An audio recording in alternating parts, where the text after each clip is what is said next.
Washington, the breakdown of a plea deal with former Trump campaign chairman Paul Manafort and an explosive British news report about alleged contacts he may have had with WikiLeaks founder Julian Assange threw a new element of uncertainty into the Trump-Russia investigation on Tuesday.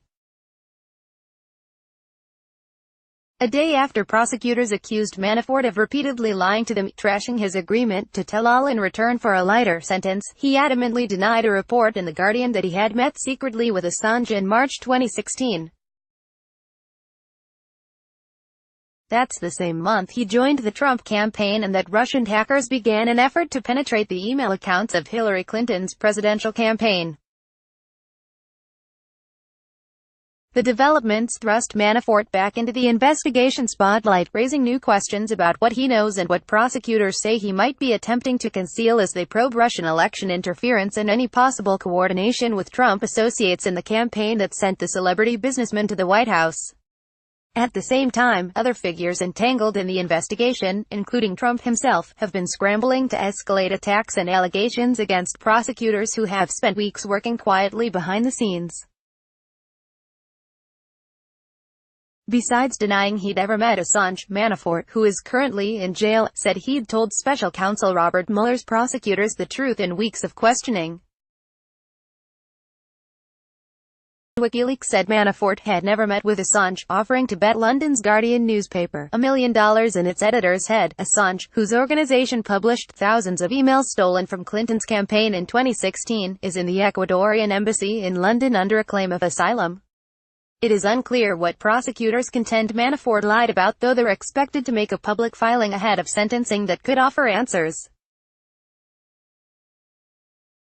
Dissolution of the plea deal could be a devastating outcome for a defendant who suddenly admitted guilt last September after months of maintaining his innocence and who bet on his cooperation getting him a shorter sentence. But it's also a potentially major setback for investigators given that Manafort steered the campaign during a vital stretch of 2016, including a time when prosecutors say Russian intelligence was working to sway the election in Trump's favor. The prosecutors' terse three-page filing underscored their exasperation not only at Manafort's alleged deception but also at the loss of an important witness present for key moments under investigation, including a Trump Tower meeting at which Trump's oldest son expected to receive dirt about Democratic Hillary Clinton from a Kremlin-connected lawyer. The fact is, they wanted his cooperation. They wanted him to truthfully reveal what he knew, so they're not getting what they wanted, said Washington defense lawyer Peter Zeidenberg. This isn't like a good development where they're clapping their hands and saying, now we get to crush this guy. Manafort's motivation, if indeed he lied to Mueller's team, also was unclear. Trump attorney Rudy Giuliani said in a telephone interview that Trump and his lawyers agree a presidential pardon should not be considered now. However, he added, the president could consider it at an appropriate time as Manafort has the same rights as any American. File. Special counsel Robert Mueller departs after briefing members of the U.S. Senate on his investigation into potential collusion between Russia and the Trump campaign on Capitol Hill in Washington, U.S., June 21, 2017. The Monday night revelation of the Mueller filing on Manafort came at a delicate time for investigators, who have gone months without any new charges and continue to probe possible links between Trump associates and WikiLeaks, the anti-secrecy website that released tens of thousands of Democratic emails stolen by Russian spies during the 2016 campaign. As Trump continues raging against the investigation, he tweeted Tuesday that Mueller was doing tremendous damage to our criminal justice system. Others in the crosshairs have filled the vacuum of Mueller's recent silence by publicly declaring their innocence, accusing prosecutors of coercing testimony or tempting fate by turning aside negotiations. An associate of Trump confidant Roger Stone is contesting a grand jury subpoena in court.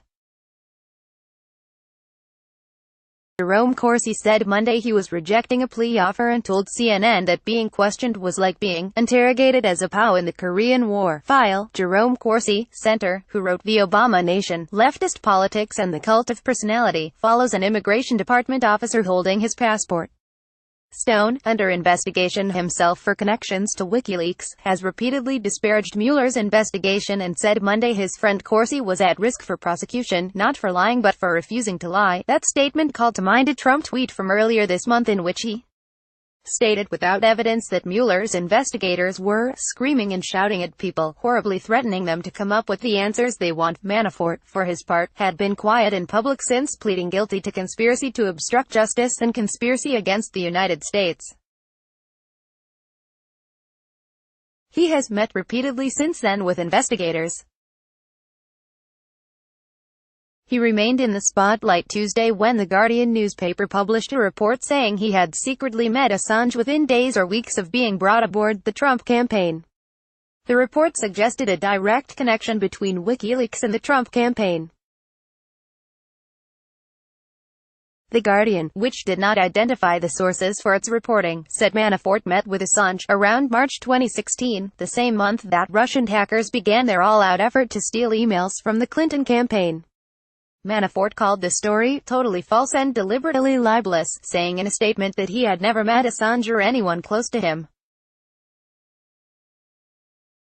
File: WikiLeaks founder Julian Assange seen on the balcony of the Ecuadorian embassy in London, Britain, May 19, 2017. The Guardian cited unidentified sources as saying Manafort first met Assange at the embassy in 2013, a year after Assange took refuge there to avoid being extradited to Sweden over sex crime allegations. The newspaper said Manafort returned in 2015 and 2016 and that its sources had tentatively dated the final visit to March. There was no detail on what might have been discussed. The Trump campaign announced Manafort's hiring on March 29, 2016, and he served as the convention manager tasked with lining up delegates for the Republican National Convention. He was promoted to chairman that May. File: Republican presidential nominee Donald Trump gives a thumbs up as his campaign manager Paul Manafort looks on during Trump's walkthrough at the Republican National Convention in Cleveland, July 21, 2016. An AP investigation into Russian hacking showed that government-aligned cyberspies began an aggressive effort to penetrate the Clinton campaign's email accounts on March 10, 2016.